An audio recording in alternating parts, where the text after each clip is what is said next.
Adolescence, ये किशोरावस्था हमारी लाइफ का वो पीरियड है जिसमें हमें दो बातें सुनने को मिलती है। पहली बात कि तुम बच्चे हो, बच्चे बन के रहो, और दूसरी बात तुम बड़े हो गए हो, सुधर जाओ, यानी 13 से 17 का एज ग्रुप।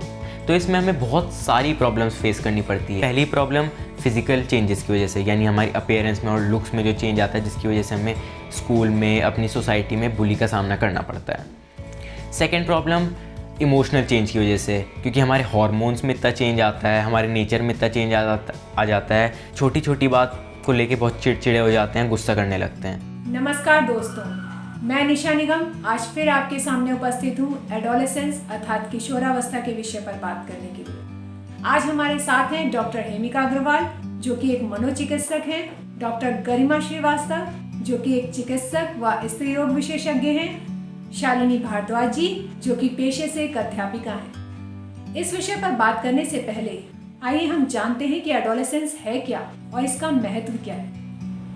देखिए, किशोरावस्था या एडोलेसेंस जैसे आम भाषा में बोला जाता है, ये बहुत ही नाजुक दौर होता है ज़िंदगी का। हर इंसान इस दौर से गुजरता है और ये हमारे समाज का फ्यूचर की एक झलक है छोटी सी। किशोरों की क्या अवस्था रहती है, किशोरों को कैसे ट्रीट किया जाता है और वो किस तरह से उनका एनवायरनमेंट कैसा रहता है और उनकी परवरिश कैसी रहती है, वो उनके पूरे फ्यूचर को अफेक्ट करता है। और उनका फ्यूचर सिर्फ उनका अकेले का नहीं है, उनका फ्यूचर पूरी सोसाइटी का फ्यूचर है।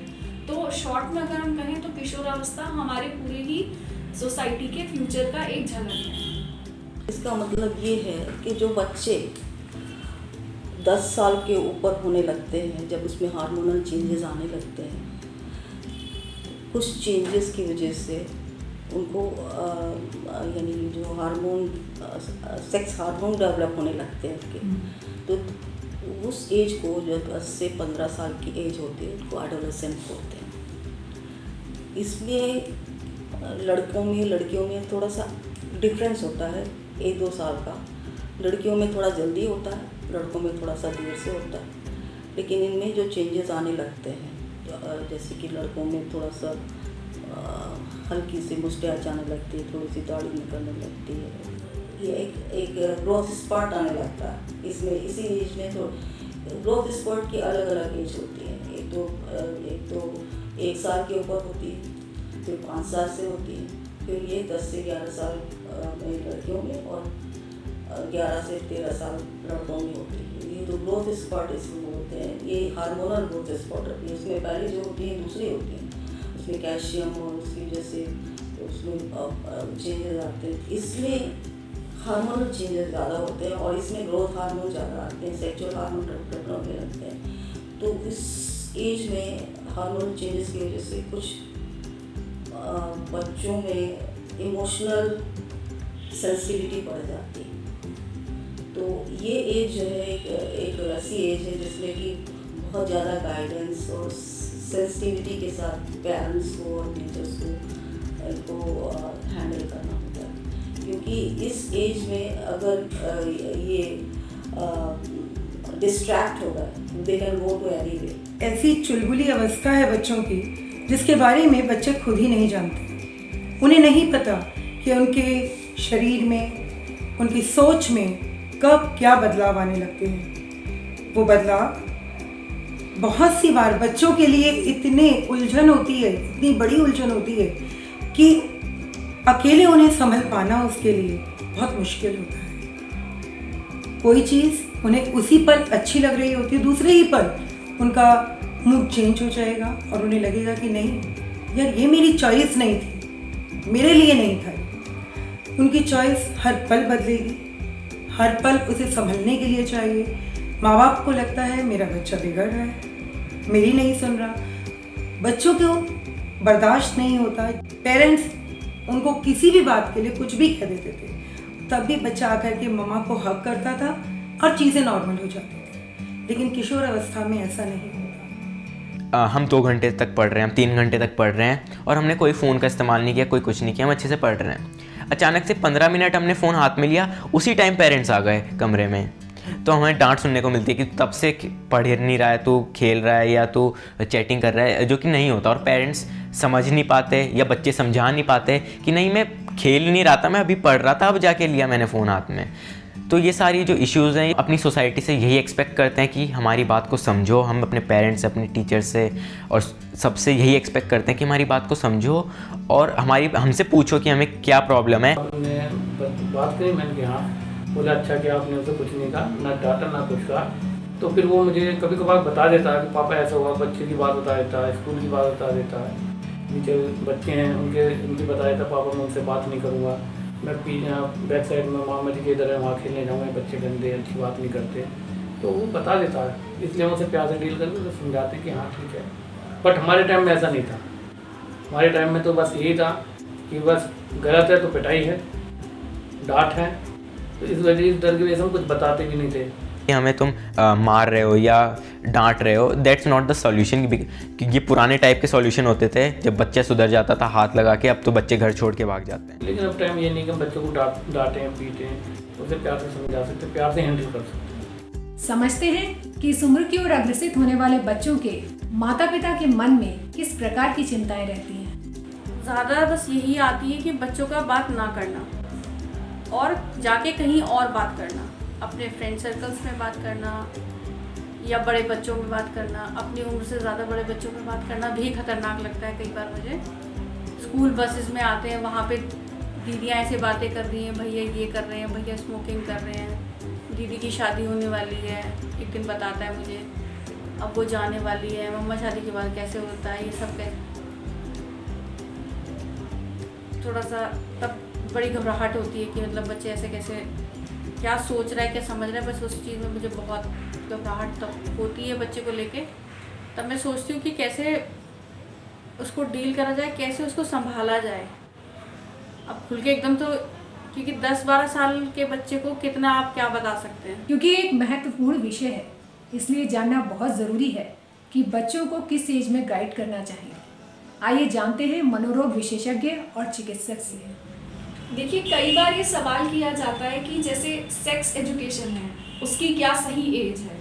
तो ये डिबेट्स के इशू हैं, इसमें कोई भी शॉर्ट आंसर नहीं है। लेकिन जो कॉमन सेंस कहती है कि सेक्स एजुकेशन तो हम एक 3 साल के बच्चे की भी कर सकते हैं। किस तरह से, वो किस प्रकार से करेंगे? हम एक 3 साल के बच्चे को सेक्स ऑर्गन्स के बारे में एक्सप्लेन कर सकते हैं कि भाई ये हमारे do not to be touched parts हैं। अगर कोई आपको प्राइवेट पार्ट्स में टच करे तो आप तुरंत अपने पेरेंट्स को बताइए या मना करिए। तो उनको हम पूरी सेक्सुअल इंटरकोर्स के बारे में नहीं एक्सप्लेन करेंगे, लेकिन जेंडर के बारे में, मेल फीमेल में डिफरेंसेस, वहाँ से शुरुआत कर सकते हैं। तो ऐसे ये पूरा कंटिन्यूअम है। जैसे 3 साल से लेके 18 साल तक आप सेक्स एजुकेशन का एक कंटिन्यूअम है, और बच्चे की दिमागी कैपेसिटी और जो डेवलपमेंट है उससे रिलेटेड जितना आप सेक्स एजुकेशन कर सकते हो, ऐसे ही किशोरावस्था के बॉडीली चेंजेस को लेके भी एक्सप्लेन कर सकते हो। बच्चों में नेचुरली ही कुछ क्वेश्चंस आने लगते हैं। 4 साल के 5 साल के बच्चे नेचुरली ऐसे क्वेश्चंस पूछेंगे, प्रेगनेंसी कैसे होती है, या बॉडीली चेंजेस मेल फीमेल में क्यों है, क्या है। तो हमें उम्र देखकर उनको उस प्रकार के जवाब देने पड़ेंगे, और जैसे जैसे बच्चे की समझने की कैपेसिटी बढ़ती जाएगी, हम उनको उतने अच्छे तथ्य दे सकते हैं। इसमें हमारी बायोलॉजी की बुक्स और स्कूल का भी बहुत रोल है। और स्कूल में आजकल curriculum age appropriate information, gender, sex education और बॉडीली चेंजेस को लेके वो इनकलकेट किया जा रहा है, और वो होना भी चाहिए। उसे फॉर्मली भी हमें इंट्रोड्यूस करना चाहिए सारे boards, across all board, CBSE, ICSE and state boards. मैंने बोला sex education in school specially at यानी 3-4 क्लास 4 to 5-6, ये जो है इसमें इसके स्पेशल क्लासेस होनी ज़रूर चाहिए जो गाइड कर सके बच्चों को ये इस बारे में। और पेरेंट्स को भी अवेयरनेस, बच्चों को चाहे वो लड़का हो चाहे लड़की, दोनों को अवेयरनेस ज़रूर देनी चाहिए। This is very important. और इस अवेयरनेस के लिए पेरेंट्स को खुद को मालूम होना चाहिए कि क्या है, उनको भी एक अच्छा नॉलेज होना चाहिए इस बारे में। ज़्यादातर लोगों को होता है, उनको बताना चाहिए, अपने बच्चों को भी समझाना चाहिए। मेरा खुद का एक बेटा है और मैं उसको क्या समझा पा रही हूँ, नहीं समझा पा रही हूँ, मुझे खुद नहीं पता चलता वो कहाँ जा रहा है, कैसे क्वेश्चंस उसके मन में आ रहे हैं, वो हमसे ठीक से बात करता है, नहीं करता। और किस वे में समझा सकते हैं ये तो बच्चों और पेरेंट्स की रिलेशनशिप में हो सकता है, लेकिन best way is in the school. School में उनका पेरेंट्स के साथ हेजिटेशन भी नहीं रहता। स्कूल में टीचर्स आपको प्रॉपरली समझा भी सकते हैं, ड्राइंग से, स्केच से, और बुक्स में इसके बारे में लिखा जा सकता है। तो वो स्कूल में अगर ये सब ठीक से गाइड कर दिया जाए, पढ़ाया जाए, एक क्लास स्पेशल दिया जाए, वीक में ले लें। वीक में एक क्लास, जैसे फिजिकल एक्टिविटी की क्लास होती है वैसे इसकी भी एक क्लास होनी चाहिए। तो वीक में एक दफ़े अगर क्लास ऐसी ले लें कि उसमें इसके बारे में गाइड किया जाए प्रॉपर, बहुत ज़्यादा क्रूड वे में नहीं, प्रॉपर साइंटिफिक वे में गाइड करें तो बहुत अच्छा है। किशोरावस्था के बच्चों के स्वभाव में होने वाले परिवर्तन कहीं उनके भीतर होने वाले शारीरिक बदलाव की वजह से तो नहीं है? आइए जानते हैं डॉक्टर हेमिका अग्रवाल से। देखिए, जो फिजिकल चेंजेस आते हैं, इसमें फिजिकल चेंजेस में हार्मोनल चेंजेस भी होते हैं और एनाटॉमिकल चेंजेस भी होते हैं, जिसमें शरीर के हिस्सों में कुछ बदलाव होता है। हार्मोनल चेंजेस से डायरेक्टली दिमाग, मूड, इन चीज़ों पर बच्चों के असर पड़ता है, और शारीरिक चेंजेस से बच्चों को कुछ प्रॉब्लम्स डील करने में प्रॉब्लम आ सकती है। जैसे कि लड़कियों में मेंस्ट्रुएशन या जो मेंस्ट्रुअल साइकिल है वो शुरू हो जाती है, माहवारी शुरू हो जाती है, उससे उनको डील करना पड़ता है। लड़कों की आवाज़ चेंज होने लगती है, फेशियल हेयर आने लगते हैं, प्यूबिक हेयर, अंडर आर्म्स में हेयर आने लगते हैं। तो इस तरह के फिजिकल चेंजेस होते हैं। फिजिकल चेंजेस होने की वजह से कई बार वो उन चीज़ों को एक्सेप्ट नहीं कर पाते या थोड़े डिस्टर्ब होते हैं, और उससे उन पर तनाव भी आता है। अगर हम उनको पहले से इन चीज़ों के बारे में अवगत ना कराएं कि क्या फिजिकल चेंजेस आने वाले हैं, तो वो प्रिपेयर्ड नहीं रहेंगे। तो अगर वो प्रिपेयर्ड नहीं रहेंगे तो वो इन चीज़ों के साथ डील नहीं कर पाएंगे ठीक से। तो हमारे लिए, शिक्षकों के लिए, पेरेंट्स के लिए, समाज के बाकी लोगों के लिए ये जिम्मेदारी है कि हम उनको किशोरावस्था के फिजिकल और मेंटल चेंजेस के लिए पहले से प्रिपेयर्ड रखें, जिससे कि वो तनावग्रस्त ना हो, कोप करें। किशोरावस्था की उम्र के बच्चों की मनःस्थिति में स्कूल व शिक्षकों की भूमिका को आप कैसे देखते हैं? टीचर और स्कूल्स का रोल तो बहुत इंपॉर्टेंट है, क्योंकि बच्चा अपना ऑलमोस्ट आधे से ज़्यादा दिन स्कूल और स्कूल के एनवायरनमेंट में स्पेंड करता है, आने जाने में, बसेस में, और बच्चों पीयर ग्रुप के साथ। यहाँ पर जो सुपरविजन है वो टीचर्स का ही रहता है। कोई भी प्रॉब्लम है उसको भांपना टीचर्स की ही रिस्पॉन्सिबिलिटी है, और टीचर्स के पास इस बात का प्रोविज़न है कि वो देख सकते हैं। तो टीचर्स का इन चीज़ों के लेकर एजुकेशन वो बहुत ज़रूरी है, और साथ में पीयर प्रेशर, एडोलेसेंस में पीयर प्रेशर का बहुत बड़ा महत्व है। तो दूसरे बच्चों के साथ कैसा एनवायरनमेंट है, बच्चों का आपस में कैसा एनवायरनमेंट है, उनका इंटरेक्शन कैसा है, ये बहुत ज़रूरी है। ये सारी ही चीज़ें टीचर्स, प्रिंसिपल्स या स्कूल की अथॉरिटीज़ मॉनिटर कर सकती हैं, तो उनका तो बहुत ही अहम रोल होता है। दूसरा रोल फिर घर पे पेरेंट्स का आता है। इन बच्चों को संभालना भी हमारे लिए उतना ही मुश्किल भी होता है कभी कभी, क्योंकि बच्चे सिर्फ किसी को भी नहीं सुनना चाहते। उनके दोस्तों से वो कहाँ जा रहे हैं, उनकी हर एक चीज़ पे जानते हुए, बिना उन्हें बताते हुए, निगरानी रख के हमें तब उन्हें समझाना पड़ता है, संभालना पड़ता है। शिक्षक या टीचर को एक ब्रिज की तरह माता पिता के और बच्चों के बीच में आना पड़ता है, क्योंकि आजकल बच्चे जो पूरी तरह से अपने पेरेंट्स से खुल के बात नहीं कर पा रहे हैं, उसका वजह कोई भी हो सकती है। चाहे वो उन पेरेंट्स इतने बिजी हैं, बच्चे इतने बिजी हैं, फैमिली कंडीशंस ऐसी हैं, सोसाइटी में वो ऐसी में रहते हैं कि वो झिझक है माता पिता के बीच में बच्चों से खुल के बात करने के लिए। बच्चे ही खुद नहीं बात करना चाहते हैं। मुझे बहुत सारी प्रॉब्लम आती है, वो मैं किसी के साथ भी डिस्कशन नहीं कर पाता हूँ, अपने पेरेंट्स के साथ, अपने स्कूल टीचर्स के साथ, अपने फ्रेंड्स के साथ। जैसे मैं जब अपने एग्ज़ाम के लिए स्टडी करता रहता हूँ तो मेरे दिमाग में गाने बजते रहते हैं, मेरा कहीं और दिमाग चला जाता है। मेरे को भी अपने फ्रेंड्स से बात करना ज़्यादा पसंद है और अपनी प्रॉब्लम्स उनसे शेयर करना ज़्यादा पसंद है। लेकिन बच्चे ऐसा नहीं है, अपने सवालों के जवाब नहीं ढूंढते। इस बदलाव के वो जवाब ढूंढते हैं, और वो जवाब उनको मिलते हैं या तो उनके दोस्तों से या हमारे दिए हुए इस मोबाइल से। मोबाइल में कब बच्चा क्या ढूंढ रहा है इसकी कोई मॉनिटरिंग तो हम नहीं कर सकते, लेकिन आप इतना ना भूलें कि बच्चे जवाब अपना ढूंढेंगे ज़रूर, क्योंकि वो उम्र ही ऐसी है जिसे जो इतनी क्यूरियस है हर चीज़ को पता करने के लिए। जब तक उन्हें अपने हर क्यों का जवाब नहीं मिलेगा बच्चा शांत नहीं बैठेगा। और वो क्यों का जवाब पहले वो अपने यार दोस्तों से पूछते हैं, अपनी सहेलियों से पूछती हैं बच्चियाँ, वहाँ भी लेकिन वो उसी उम्र के बच्चे हैं, वो अपनी उलझनों में पहले से उलझे हुए हैं। और जब दो उलझनें एक साथ मिलेंगी तो सॉल्यूशन तो बिल्कुल भी नहीं निकलेगा। और जब सॉल्यूशन नहीं निकलेगा और घर में वो बात कर नहीं सकते, जब हम लोग स्कूल में बच्चों को पढ़ा रहे होते हैं, टॉपिक आता है, जब ये वर्ड आता है एडोलेसेंस, तब बच्चों को समझ आता है अच्छा हम इस उम्र में कि इसमें ये जो फेजेस हमारी लाइफ में आ रहे हैं, जो चेंजेस आ रहे हैं, कभी हार्मोनल हैं, बॉडी में अपनी बॉडी में इतने चेंजेस आते हैं, सेकेंडरी ग्रोथ होनी स्टार्ट हो जाती है, वो सारी पजल्स बच्चे हमारे सामने लाते हैं। जितनी सॉल्यूशंस हम तक सीमित हैं उनको हम देते हैं, बाकी आगे पेरेंट्स को कम्युनिकेट किया जाता है, अलग से उनकी मीटिंग, उनके ओरिएंटेशंस लेते हैं कि अब उन्हें समझाया जाए। ऐसा नहीं है कि हमने बच्चों से कह दिया कि ठीक है बाद में बात करेंगे, बच्चा परेशान है तो बाद में बात कैसे करेंगे, बात करिए, उसी टाइम उसके क्यूरियोसिटी को ख़त्म कीजिए।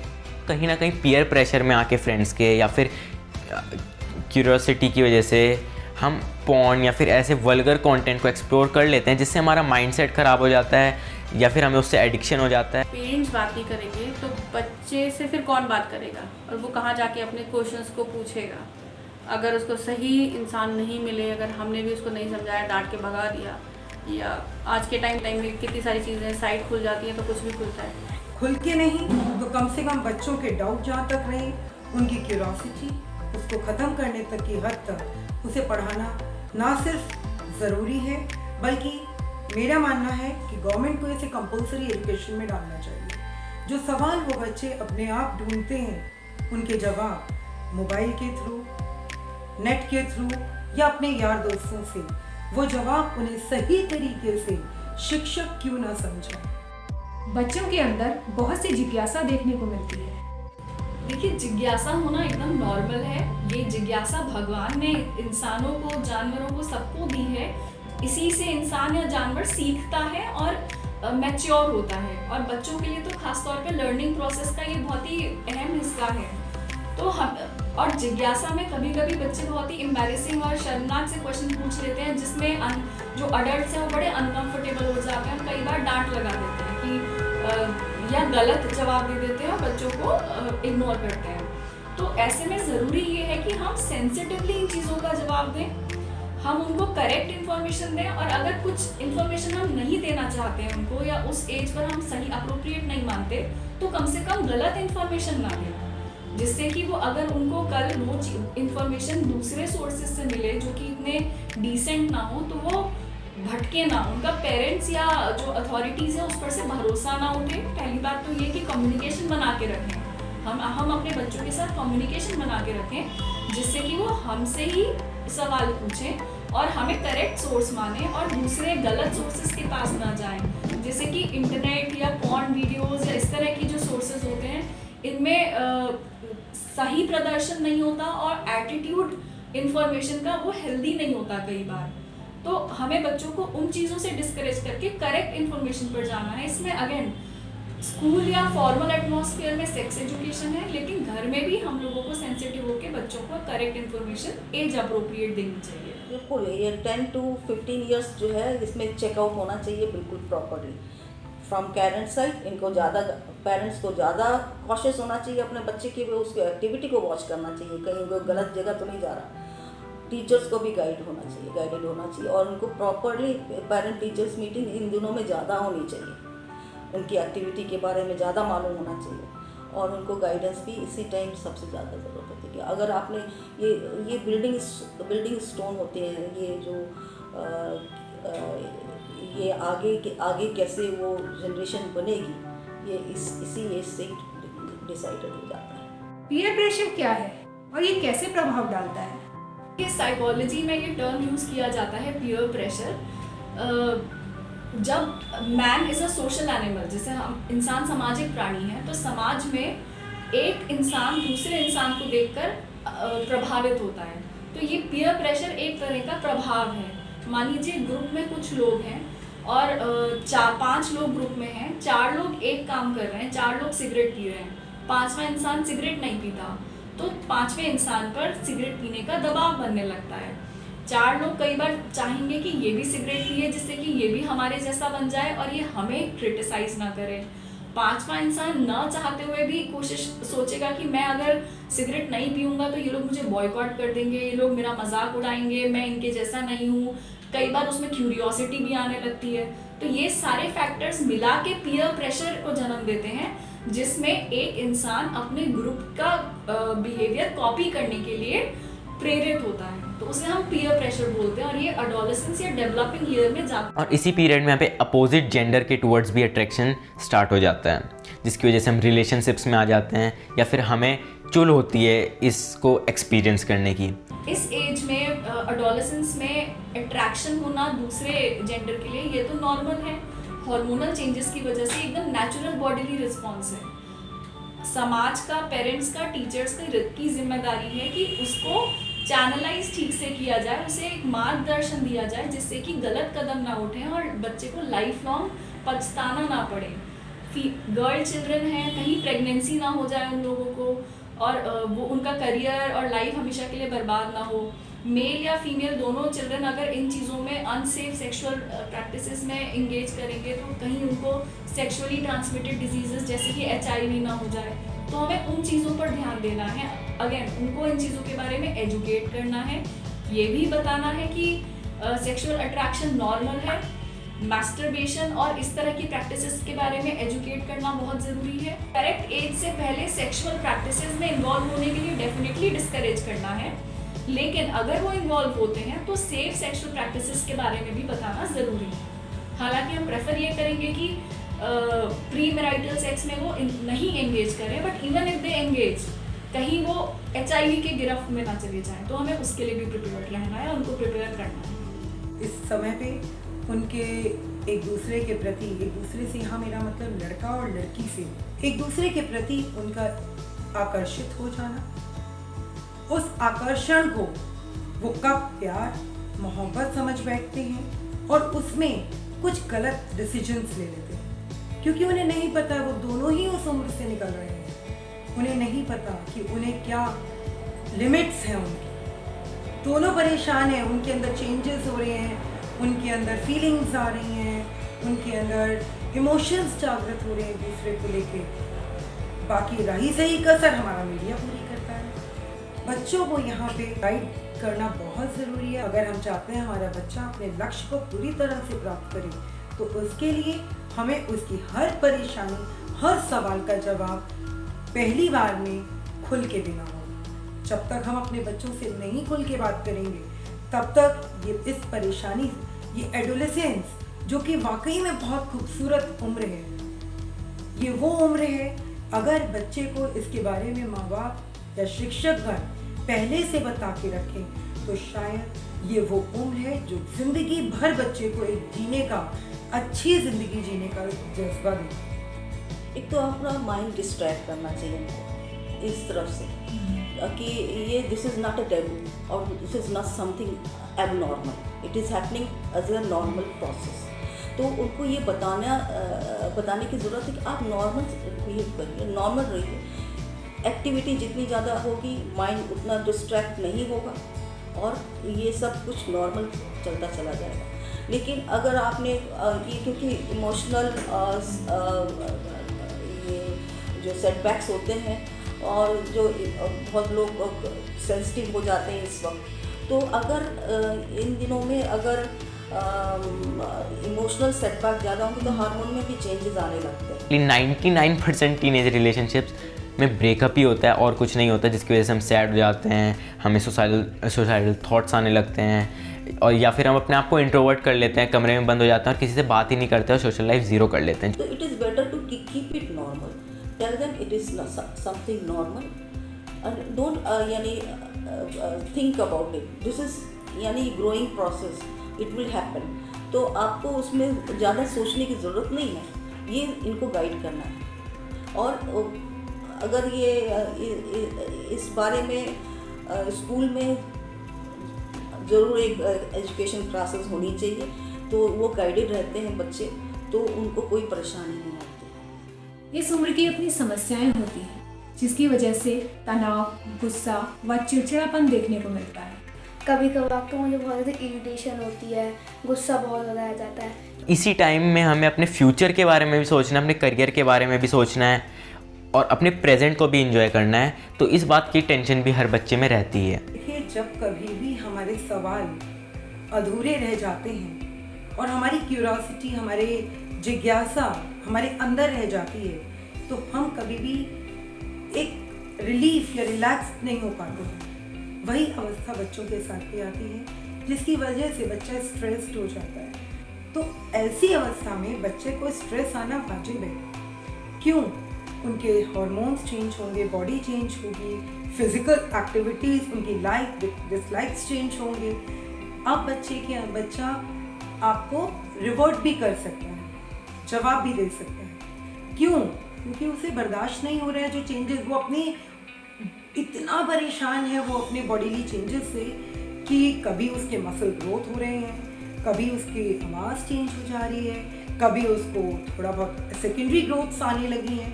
अब बच्चे को समझ ही नहीं आ रहा है। ये चेंजेस हैं, थोड़ा सा उसमें इमोशनल चेंजेस होते हैं, तो इसको प्रॉपरली गाइड करके, उनको समझा करके, उनको पैम्पर करके, थोड़ा सा वैसे करके उनको गाइड किया जा सकता है। ये changes are normal, this you can not say that this will not happen to them. और जब उसे ये समझ आता है उसके साथ ही नहीं हो रहा है, उस उम्र के हर बच्चे के साथ ऐसा होता है। और जब बच्चे को लगता है ये एक नेचुरल फिनोमिनन है, तो बच्चा उस स्ट्रेस से बाहर आ जाए। हालांकि मैं साइकाट्रिस्ट हूँ, लेकिन मैं ये नहीं बोलूँगी कि हर प्रॉब्लम के लिए आप इनको साइकाट्रिस्ट या साइकोलॉजिस्ट के पास लेकर जाएं, क्योंकि किशोरावस्था में मूड चेंजेस होना, प्रॉब्लम्स आना नॉर्मल है। एग्रेशन, मारपीट, गुस्सा हर किसी में नहीं होता, ये कई बच्चों में देखा गया है। थोड़ा बहुत गुस्सा कभी कभी आना तो नॉर्मल है, थोड़ी बहुत प्रॉब्लम्स तो घर में भी सॉल्व हो जाती हैं। लेकिन अगर हमें ऐसा लगता है कि कुछ प्रॉब्लम्स ज़रूरत से ज़्यादा हो रही हैं, आम बच्चों से ज़्यादा हो रही हैं, तो स्कूल के टीचर्स या पेरेंट्स थोड़ा सा सेंसिटिव हों और उन प्रॉब्लम्स को पकड़ें। जैसे हम कहते हैं रेड फ्लैग साइंस। अगर कोई बच्चा चुप रहने लग गया है, दूसरे बच्चों से घुलना मिलना उसने बंद कर दिया, ज़रूरत से ज़्यादा अपने में रहने लग गया है, खामोश रहने लग गया है, रोने लग गया है, या गुस्सा ज़्यादा करने लग गया है, दूसरे बच्चों को क्लास में डिस्टर्ब करता है, इरिटेट करता है, दूसरों को मारता है, पीटता है, भूल चूक बहुत ज़्यादा है, या और भी कोई व्यवहारिक बदलाव हमें दिखता है, तो ऐसे में हमें साइकोलॉजिस्ट या साइकाट्रिस्ट की हेल्प ज़रूर लेनी चाहिए। मैं तहे दिल से धन्यवाद करती हूँ अपने सभी पैनलिस्ट का, जिन्होंने एडोलेसेंस अर्थात किशोरावस्था जैसे महत्वपूर्ण विषय को किशोरावस्था के बच्चों को समझने व उनकी समस्याओं को उनके अभिभावकों से साझा करने में अपना कीमती समय निकालकर महत्वपूर्ण योगदान प्रदान किया है। क्योंकि ये विषय बहुत विस्तृत है, इसलिए इस अंक को हमें यहीं रोकना पड़ेगा। आगे के अंक में हम इसके महत्वपूर्ण बिंदुओं पर चर्चा करेंगे, जैसे किशोरावस्था में होने वाले परिवर्तन के लिए कौन सी ग्लैंड जिम्मेदार है, माहवारी, एक्ने, लंबाई एवं आवाज़ जैसे महत्वपूर्ण विषय पर चर्चा करेंगे और को एजुकेशन के विषय में जानेंगे अपने एक्सपर्ट्स की राय। तो इस महत्वपूर्ण जानकारी को हासिल करने के लिए हमारे चैनल को सब्सक्राइब करें और दूसरों को भी शेयर करके अवेयर करने में सहयोग दें, और हमारी हौसला अफजाई के लिए हमारे चैनल को लाइक करें।